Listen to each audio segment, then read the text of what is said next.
Assalamualaikum warahmatullahi wabarakatuh. Halo semuanya, perkenalkan nama saya Silvi dengan NIM 12111321798, Program Studi Pendidikan Geografi Uinsus Karyau. Video ini dibuat untuk memenuhi tugas mata kuliah Geografi Desa Kota yang diampu oleh dosen pengampu Ibu Karyati Rauzis MPD. Nah, di video kali ini saya akan membahas tentang interaksi desa dan kota. Untuk pembahasan pertama, yaitu adalah pengertian. Nah, sebenarnya apa sih pengertian dari interaksi antar wilayah? Nah, interaksi antar wilayah merupakan suatu mekanisme yang menggambarkan dinamika yang terjadi di suatu wilayah karena aktivitas yang dilakukan oleh sumber daya manusia dan sumber daya alam di wilayah tersebut. Aktivitas yang dimaksud adalah arus komoditas. Nah, selanjutnya adalah zona interaksi. Zona interaksi merupakan ruang atau lokasi tempat berlangsungnya hubungan timbal balik antar objek. Terbagi dari 3 zona interaksi. Yang pertama adalah zona interaksi desa dan desa. Desa dan desa. Interaksi desa dan desa biasanya berlangsung pada kegiatan yang berhubungan dengan tradisi, adat istiadat, atau dalam rangka pemenuhan kebutuhan hidup.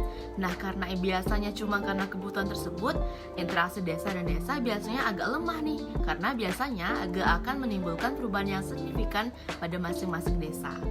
Dan yang kedua adalah zona interaksi kota dan kota. Integrasi kota dan kota berlangsung pada kegiatan-kegiatan di bidang industri dan jasa. Masih sama ya kayak interaksi desa-desa. Kalau antar kota biasanya juga nggak akan menimbulkan perubahan signifikan ke masing-masing kota karena tatanan hidup di masing-masing sudah terstruktur dengan ketentuannya masing-masing. Yang ketiga nih adalah zona interaksi desa dan kota. Nah, baru nih kalau interaksi antar desa dan kota pasti menimbulkan perubahan yang signifikan pada desa dan kota yang terlibat. Bahkan ada juga yang muncul namanya zona gradasi wilayah. Zona ini muncul dari hasil interaksi desa dan kota. Ini diutarakan oleh Bintarto. Menurut beliau bahwa seperti ini. Namun di balik itu semua pastikan ada dampaknya dong, baik di desa maupun di perkotaan. Nah, di dampak ini pasti akan ada dampak positif maupun dampak negatif. Kita masuk dulu ke dampak positif interaksi bagi daerah pedesaan. Yang pertama adalah pengetahuan penduduk desa meningkat karena banyaknya sarana pendidikan yang dibangun di desa. Yang kedua, jumlah guru dan sekolah yang banyak di desa memungkinkan terjadi kemajuan bagi penduduk desa melalui pendidikan. Yang ketiga, adanya perluasan jalur desa dan kota meningkatkan jumlah kendaraan sehingga hubungan desa dan kota semakin terbuka. Dan yang keempat, adanya teknologi yang tepat guna bisa meningkatkan produktivitas desa. Yang kelima, adanya pelestarian lingkungan pedesaan seperti pencegahan banjir dan erosi, penyediaan air bersih, dan lain sebagainya. Oke, selanjutnya adalah dampak negatif interaksi bagi daerah pedesaan. Yang pertama adalah modernisasi kota sudah melunturkan orientasi pertanian yang menjadi pokok kehidupan warga desa. Yang kedua, siaran televisi yang bisa ditangkap di pelosok desa bisa meningkatkan kriminalitas dan konsumerisme. Yang ketiga, pengurangan tenaga produktif bidang pertanian di desa karena banyaknya tenaga muda yang lebih tertarik bekerja di kota. Dan yang keempat, perubahan tata guna lahan di pedesaan akibat perluasan wilayah kota dan banyak orang kota memilih lahan di wilayah perbatasan desa dan dengan kota.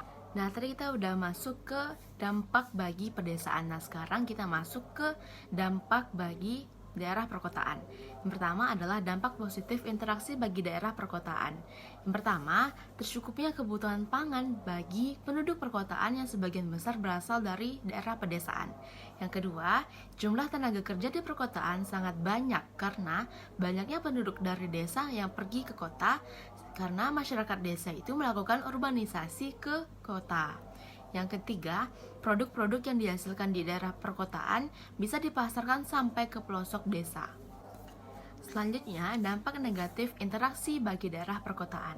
Yang pertama, jumlah penduduk desa yang pergi ke kota tanpa keahlian menimbulkan angka pengangguran di kota semakin meningkat.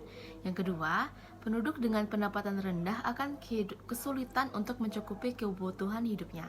Yang ketiga, nilai lahan di perkotaan semakin mahal, membuat warga menggunakan lahan yang tidak layak untuk permukiman, sehingga menimbulkan slum area atau daerah kumuh.